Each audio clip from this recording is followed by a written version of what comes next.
tell you something about Andrew. This is my boy right here. You disrespect him, you're disrespecting me. Inside fighting. Shout out to Inside Fighting.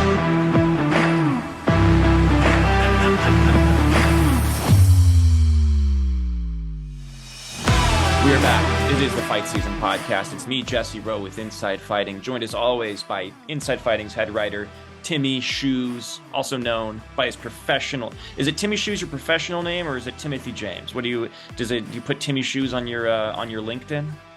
No, Timmy Shoes is not on my LinkedIn. I don't think it's on my LinkedIn. I might have a banner actually that says Timmy Shoes MMA commentary, but it's not my legal name, although it should be. All right.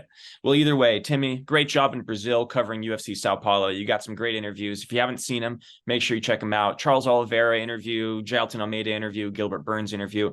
You crushed it. It was good stuff. And I especially liked the interview with Dominic Cruz because he gave a lot of great insight into how the fight was going to play out, which would have helped anyone who wanted to place any bets with DraftKings. Oh, there you go. Yeah, and that's perfect segue to announce that Inside Fighting's Fight Season Podcast is officially partnered with DraftKings as our official sponsor. So before we get started, here's an ad from DraftKings. In case you guys haven't heard, Inside Fighting is now brought to you by DraftKings. We have a massive fight live from New York this weekend for the vacant light heavyweight title. Two monsters going at it. I don't know who you're taking. I know who I'm taking. Place your bet on the DraftKings Sportsbook app. Use our code. Yeah, and we've partnered up with DraftKings to bring you all an exciting new offer. Right now, new customers who use promo code INSIDEFIGHTING and bet just $5 on any one of this weekend's fights will get $200 in bonus bets instantly. That's right. All you got to do, use promo code INSIDEFIGHTING, bet $5 in any one of the fights this weekend, and you get $200 in bonus bets instantly. Stay in on the action and use your $200 in bonus bets on DraftKings same fight parlays for a chance at an even bigger payout. Combine multiple bets together from the same fight, including number of rounds, method of victory, and you got a chance of making more on your bets. DraftKings is the only place where you can do the same fight parlay, right? The only place. If sports betting's not yet available in your state, don't worry. You can get in on the action playing DraftKings Daily Fantasy. Just download it, play some fantasy action, you'll be good. That's right. DraftKings is offering huge UFC contests this weekend with massive cash prizes up for grabs. Download the DraftKings Sportsbook app now. New customers who use promo code INSIDEFIGHTING and bet just $5 on any one of the fights this weekend get those $200 in bonus bets instantly. Huge. $5. $200 in bonus bets instantly. All you got to do is use promo code INSIDEFIGHTING.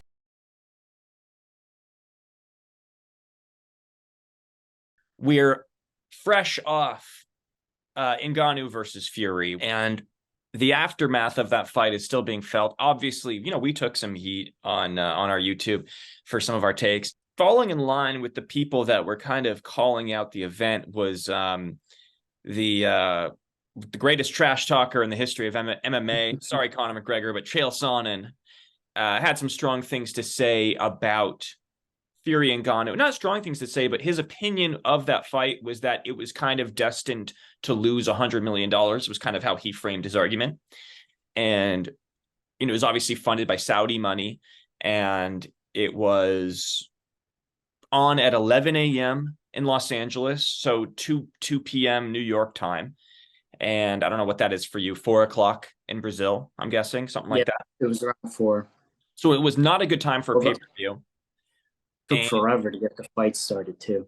Yeah, and there was like an hour-long performance before the main event. And the reason why people did this was, Chael points this out, is like this used to happen with Mike Tyson's fights, where if people felt like that the fight wasn't going to last a long time, then they would have to give you something to incentivize you to pay for it. And with Tyson fights, Don King used to promise you'd get half your money back if it didn't go past the first round, because Tyson was just knocking people out. So I think a lot of people felt like Fury was going to win the fight easily, that there wasn't a good reason to pay for it. And then the pay-per-view reports come out from Dave Meltzer that it was supposedly only got like 67,000 pay-per-view buys. So it was kind of this was Chael Sonnen's point. Chael goes on Ariel Helwani. Ariel says that there was some back-end deal with Ngannou getting $10 million and Fury getting $10 million because the pay-per-view numbers did so good. It was like a back-end stipend for, for the pay-per-view doing so well. And Chael, I think that was it. There might have been some more to it, but Chael kind of like calls him out, was like, that hasn't been confirmed. Was that been reported? And Ariel says, well, it was reported by me. I'm reporting it, right? That leads to a little argument between Chael Sonnen and Ariel Helwani. That being said, Jorge Masvidal goes on Ariel Helwani later on and says that Ariel, hey, you shouldn't have got an argument with that guy. He's a juice head. He's a steroid user, blah, blah, blah, all this stuff.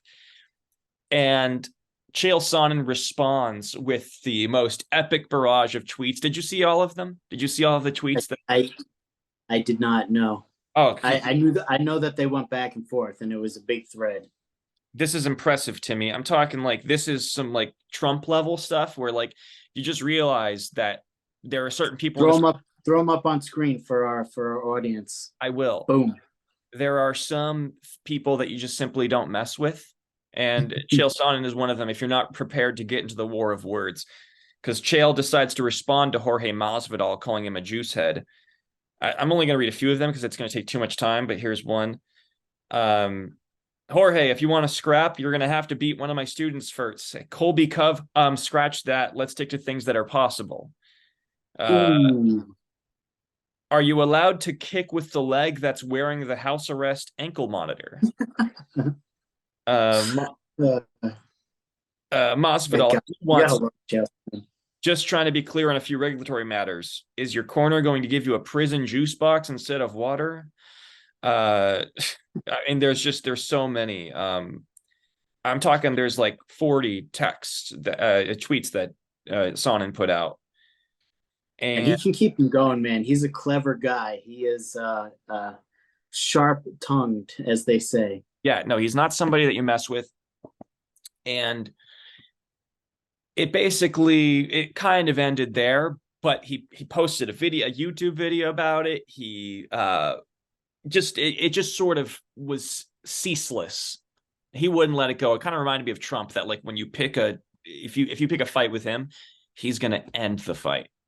I don't know what your take is on it, but I just thought it was so funny. And yes, I will put the tweets up on screen, but what's your take and reaction to this whole situation?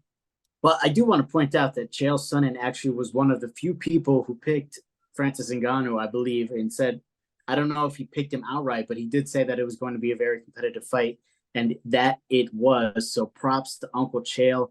I don't know about the whole pay-per-view thing, but I know that I don't think it matters as much as people think in terms of the numbers, because it was an event meant to legitimize the Saudi sports, the Riyadh season. Like they're already inviting him back, inviting Francis Ngannou back, I should say, to fight again. He might be lined up against some of the lower level heavyweights. I forgot the Chinese guy and the British guy. I forgot their names. I heard Chisora was a possibility. Yeah, Chisora was a possibility. Yeah. I'm a little surprised that Jorge Masvidal involved himself. Jorge Masvidal doesn't make friends a lot with guys who are known to be shit talkers. Like he got into it with Michael Bisping for some reason back in the day, even though they're different weight classes. I think when he beefed with Michael Bisping, he was still fighting at lightweight. So it made less than no sense. Now he's beefing with Chael Sonnen. Chael Sonnen is a national treasure. I mean, he was roasting guys way back when. And you know what I love about Chael is that he doesn't need to be vulgar to absolutely roast a dude. I love that. Jorge Masvidal will be like, oh, you're a fucking bitch, you're a pussy, whatever. Chael doesn't do that. Chael's going to like reach down. He's going to silver bullet you, and he's going to do it eloquently. He's gonna shit on you in a way that makes you angry, and he's really good at it. It's almost like the best comedians were always the most effective ones were the clean comedians. They were able to get their points across without cursing. That's why, like, I'm trying to think of an example, but some of the best comedians are obviously the ones that like they can, without being super vulgar. The only one where Chael was kind of vulgar was when he made the comment about Tito Ortiz's ex-wife, Jenna Jameson. Like that. He said that I've never, what did he say? It was a Bellator press conference that I've never. It was a Bellator press conference, and he said something like the only person who's made their money using their mouth Okay. Tito was like, you're not a good fighter. You just talk a lot. You use your mouth. Yeah. And then Chael was like, the only one who makes their money using their mouth is your ex-wife. Right. That was, even though he didn't technically curse, that was a little crossing the line. There was some innuendo there. It landed very well. It landed very well. But you're right. I love that point. Chael has always been able to do it without being like vulgar. Conor's been a little bit more vulgar. Chael is like not a wasted word with Chael Sonnen. He picks his words very carefully, and they all line up well, and they're all effective. He's great at it. He always stays cool too. Like Conor has great shit talk, but he gets heated sometimes. He gets angry sometimes. Chael stays in character no matter what. He stays in character better than Colby Covington does. Have you ever seen him telling the story about the Nogueira brothers? And he'll insist to whoever he's talking about that the story actually happened. That the Nogueira brothers thought a bus was a horse and they were petting it and trying to feed it a carrot. And he's like, no, this actually happened. Right. Yeah. I just love that he stays in character. The dedication. Let me tell you something about Andrew. This is my boy right here. You disrespect him, you're disrespecting me. Inside fighting, shout out to Inside Fighting.